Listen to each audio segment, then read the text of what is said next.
Who is Jesus? There may be no more important question to answer, and to answer well. There may in turn be no more mysterious and difficult question to answer, because Jesus is, on the one hand, representative of us, connected to us, and on the other hand, he is profoundly unique. So unique, in fact, that I'm going to allow myself to speak of uniqueness as if there were levels of it. You see, Jesus, as Pilate said, was the man. When he was presented before his crucifixion to the crowd, Pilate said, "Ecce homo," behold the man. Jesus is the last Adam. Now, Jesus is the Word, and the Word was God, and the Word was with God. I don't want for a moment to in any way downplay the significance and the reality of Jesus being God the Son. In future questions, I'm sure we'll unpack this with greater detail, though I have to confess that this is a great mystery. But today, as we answer the question, who is Jesus, I want us to focus our attention on his humanity, because Jesus is the second Adam, the last Adam. You see, Adam was made as a representative of all of humankind. And he was given a test. Would he honor God? Would he obey God?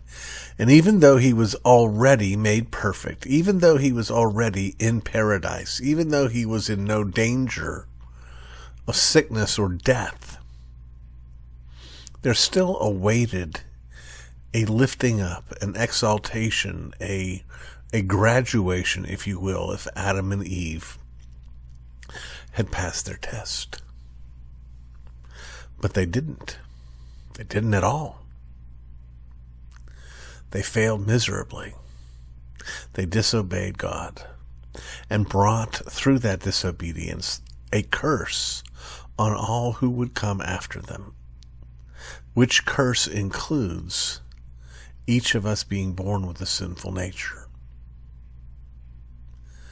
Here, Jesus is born into this mess, but born uniquely, conceived by the Holy Spirit of a virgin, and so born without that sin nature, yet human. And he received the same test as Adam, though his testing was much more difficult. His testing was not in paradise.